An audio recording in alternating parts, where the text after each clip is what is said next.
Hello दोस्तों, मैं हूँ जॉन और मैं आज आपको कोल हैंडलिंग प्लांट के बारे में डिटेल में बताऊंगा। ये जो कोल हैंडलिंग प्लांट है उसको शॉर्ट फॉर्म में बोलते हैं CHP। तो ये जो कोल हैंडलिंग प्लांट है ये जो है वो बहुत सारे इंटरव्यू में पूछा जाता है कि कोल हैंडलिंग प्लांट कैसे वर्क करता है, उसमें क्या क्या चीज़ होते हैं, कौन कौन से इक्विपमेंट लगे रहते हैं और उसका पर्पज क्या है। तो ये जो कोल हैंडलिंग प्लांट है ये बॉयलर टू बॉयलर वेरी होता है। समझो AFBC बॉयलर है, CFBC बॉयलर है। इन दोनों बॉयलर में कोल का साइज़ जो रहता है वो 6 mm to 8 mm रहता है।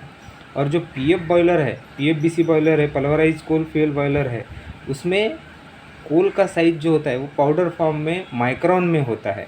तो इसलिए जो कोल हैंडलिंग सिस्टम होती है ये दोनों बॉयलर का अलग होता है। AFBC CFBC का अलग होता है और PFBC का अलग होता है। तो आज मैं फर्स्ट आपको AFBC के बारे में और CFBC के बॉयलर के CHP के बारे में बताऊंगा। उसके बाद में अपन डिटेल में देखेंगे PFBC बॉयलर में। तो जो भी कोल आता है, ये कोल आता है, तो जो कोल आता है वो एक तो रोड से आता है या फिर रेल से आता है या फिर शिप से आता है।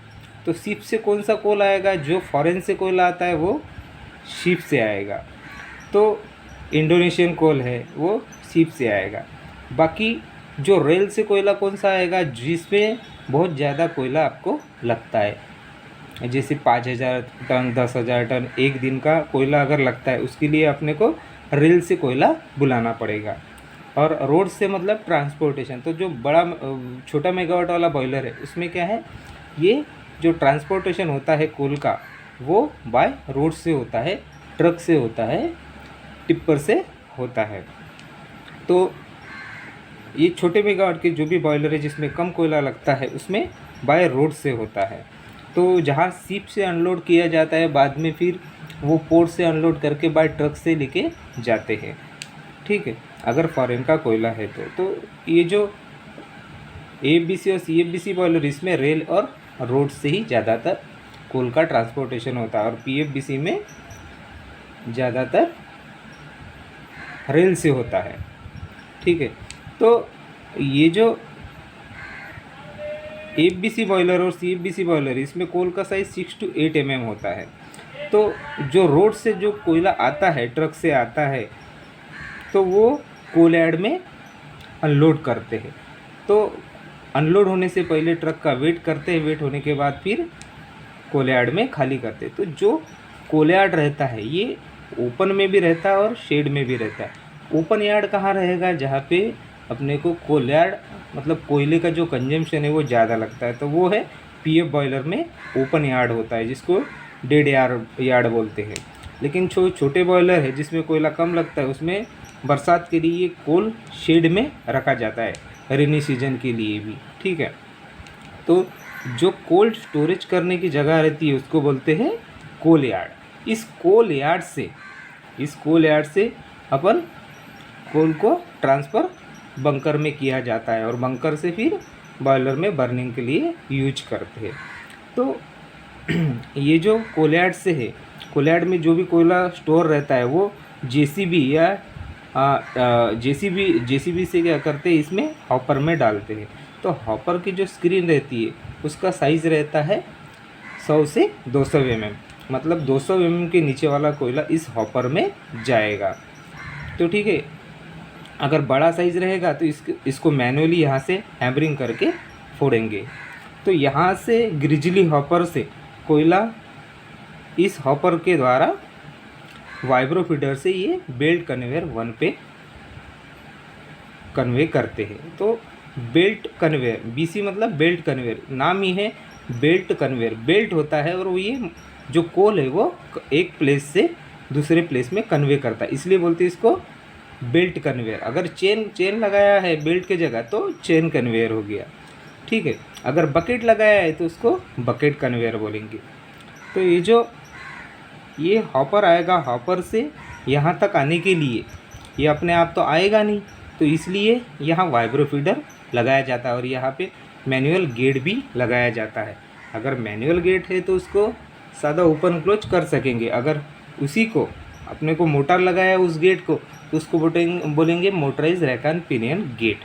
तो ये वाइब्रोफीटर क्या होता है, वाइब्रेट होते रहेगा, वाइब्रेट होते रहेगा, तो यहाँ का जो हॉपर का जो कोल है वो यहाँ बेल्ट पे अपने आप आ जाएगा। तो ये जो बेल्ट कन्वेयर है, तो कोयले में जो भी मैग्नेटिक पार्टिकल रहेंगे वो मैग्नेटिक डिटेक्टर से और मैग्नेटिक सेपरेटर से सेपरेट हो जाएंगे। यहाँ पे मैग्नेटिक सेपरेटर रहता है।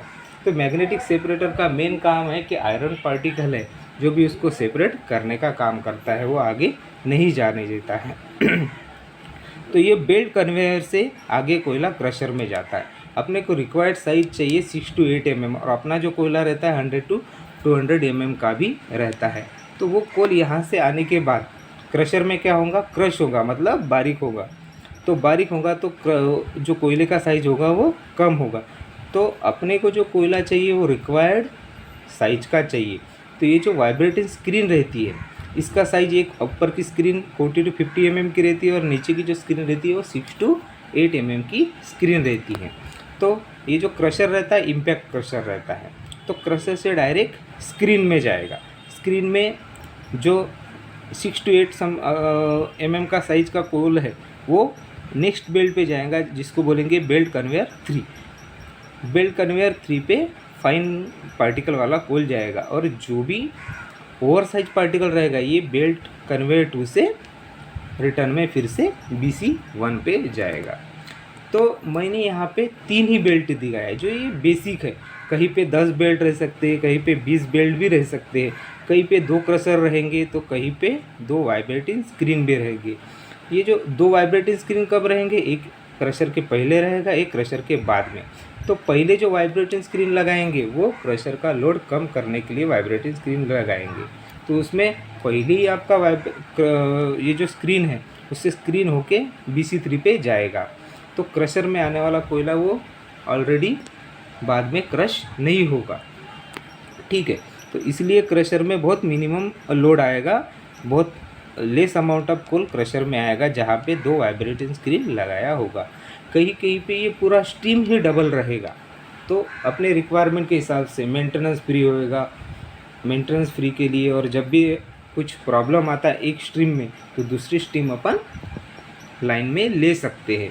तो ये plan to plan design vary हो सकता है, कहाँ पे 2 क्रशर 2 स्क्रीन रहेंगे, कहाँ पे एक ही स्क्रीन रहेगा, कहाँ पे पूरा क्रशर स्क्रीन और ये क्रशर और स्क्रीन ये डबल रहेंगे। तो ये डिपेंड अपॉन अपने रिक्वायरमेंट के हिसाब से। कहाँ पे जो बेल्ट कन्वेयर है BC2 रिटर्न बेल्ट, इसके जगह बकेट एलिवेटर रहेगा, बकेट एलिवेटर से आप रिटर्न में इसको ट्रांसफ़र कर सकते हैं।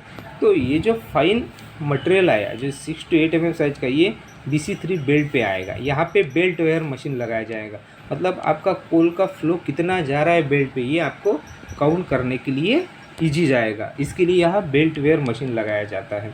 उस BC3 से बाद में ड्रैग चेन कन्वेयर रहता है। तो किसी प्लान में ड्रैग चेन कन्वेयर रहेगा, किसी प्लान में रिवर्सिबल शटर कन्वेयर रहेगा, और उसके बाद यहाँ मैनुअली गेट रहेगा या फिर motorise rack and pinion gate रहेगा। तो ये प्लान टू प्लान वेरी हो सकता है, रिक्वायरमेंट टू रिक्वायरमेंट वेरी हो सकता है। तो ये ड्रैग चेन मतलब ये कन्वेयर रहेगा, लेकिन ये चेन से बना हुआ रहेगा, तो उसको बोलेंगे ड्रैग चेन कन्वेयर। और उसके बाद ये बंकर में भरते जाएंगे। तो कई कई जगह जहाँ रिवर्सिबल शटर कन्वेयर होते हैं तो उसको क्या आगे पीछे अपन रिवर्स फॉरवर्ड करके ये बंकर को फिल कर सकते हैं। तो ये अपन कोल हैंडलिंग प्लांट ऑटो में भी चालू कर सकते हैं, कई कई जगह मैन्युअली भी चालू करना पड़ता है। अगर आपको इसको मैन्युअली चालू करना पड़ता है तो फिर आपको चालू करना है तो स्टार्ट इधर से करना है और एंड इधर से करना है। तो जब भी आप मैन्युअली स्टार्ट करेंगे तो drag chain conveyor BC3 vibro feeder screen crusher BC1 और वाइब्रोफीडर इस तरह से चालू किए, और बंद करते समय इधर से चालू करना है। तो ये एक बेसिक प्रोसेसर। अगर ऑटो में सिस्टम है तो आप इजीली आप ऑटो में कमांड दे के स्टार्ट कर सकते हैं। तो कहीं कहीं कोल हैंडलिंग प्लांट क्या रहता है, एक ही बॉयलर को कोल सप्लाई करता है, कुछ कुछ प्लांट में 2 बॉयलर को भी सप्लाई करता है, 3 बॉयलर को भी कनेक्टेड CHP रहता है। तो डिपेंडिंग अपॉन बॉयलर के रिक्वायरमेंट के हिसाब से। लेकिन ये vibro feeder, grizzly hopper, BC1, crusher, primary screen, belt और ये BC, ये 4 चीज़ इसमें कॉमन है। और बाकी की चीज़ें जो है वो प्लांट टू प्लांट वेरी हो सकती है। तो ये बहुत ईजी है, ये समझने में बहुत ईजी है। आप एक बार अगर देख लिए इसमें तो आप इजीली समझ सकते हैं। तो AFBC और CFBC प्लांट का ये कोल हैंडलिंग प्लांट है वो बहुत ईजी होता है समझने में। और नेक्स्ट वीडियो में मैं आपको बताऊंगा कि ये बेल्ट जो है इसका डिटेल में एक एक बेल्ट का क्या क्या लगा रहता है, ये क्रशर में क्या लगा रहता है, वाइब्रेटिंग स्क्रीन में क्या रहता है। ये जो वाइब्रेटिंग स्क्रीन रहती है ये फ्लिप फ्लॉप स्क्रीन भी रहती है या फिर सादी वाली भी स्क्रीन रहती है। वाइब्रेट इसलिए होती है क्योंकि ये अपने आप मटेरियल इसमें नेक्स्ट बेल्ट पे जाएगा नहीं जब तक वाइब्रेट होगा नहीं, इसलिए ये वाइब्रेटिंग टाइप का मटेरियल रहता है। तो दोस्तों अगर ये वीडियो में आपको अगर कुछ भी डाउट होगा तो आप मेरे को कमेंट बॉक्स में लिख सकते हैं। दोस्तों अगर ये वीडियो और कुछ इसमें प्रॉब्लम लगता है तो आप फिर भी मेरे को कमेंट बॉक्स में फिर से लिख सकते हैं। और दूसरी बात क्या है कि इसमें कई कई प्लांट में स्प्रिंकलर सिस्टम दिया रहता है। समझो समर सीजन में है, समर सीजन में अपने को डस्ट नहीं उड़ना चाहिए, उसके लिए क्या करते हैं ये बेल्ट कन्वेयर पे स्प्रिंकलर सिस्टम पानी का फवारा चालू करते हैं ताकि क्या है ये डस्ट ना उड़े। और कई कई प्लांट में ऑलरेडी डीडस्टिंग सिस्टम दिया रहता है, मतलब डस्ट एक्सट्रैक्शन सिस्टम रहता है। यहाँ पे हर बेल्ट पे क्रशर पे वाइब्रेशन से पाइपिंग जोड़ी जाती है और वो क्या करता है डीडस्टिंग सिस्टम कलेक्ट करेगा और कलेक्ट करने के बाद बैक फिल्टर में इसे जमा करके फिर बेल्ट पे चला जाता है। इसको बोलेंगे बैक फिल्टर हाउस। तो इसमें बैग्स रहते हैं, बैग को क्या है ये डस्ट इसको बैग को चिपक जाता है। यहाँ पे सोलेनाइड वाल लगे रहते और एयर के हिसाब से टाइमर के हिसाब से ये सोलेनाइड वाल को क्या दिया है टाइमर दिया जाता है, टाइमिंग के हिसाब से वो ऑपरेट होते हैं। तो ये एयर के प्रेशर से इस बैग को मारते हैं और बैग के ऊपर डस्ट जमा रहता है, वो एयर के प्रेशर से वो डस्ट जो वो नीचे हॉपर में गिर जाता है। उसके बाद यहाँ पे रोटरी एयर वॉल रहती है, RAV रहती है और RAV से उस पर अपन BC3 पे डालते हैं। तो इसको बोलते हैं डी डस्टिंग सिस्टम। यहाँ से ब्लोअर रहता है, ब्लोअर से ये सक करेगा जहाँ का जितना भी डस्ट है और यहाँ पे बैक फिल्टर में ये कलेक्ट करके फिर यहाँ से फाइनल बेल्ट में डालते हैं। तो डी डस्टिंग सिस्टम सभी प्लांट में यूज किया जाता है, डस्ट को कंट्रोल करने के लिए, कोयले को सेव भी होता है। तो दोस्तों अगर ये वीडियो आपको पसंद आ गया होगा तो लाइक कीजिए, शेयर कीजिए, सब्सक्राइब कीजिए। थैंक यू दोस्तों।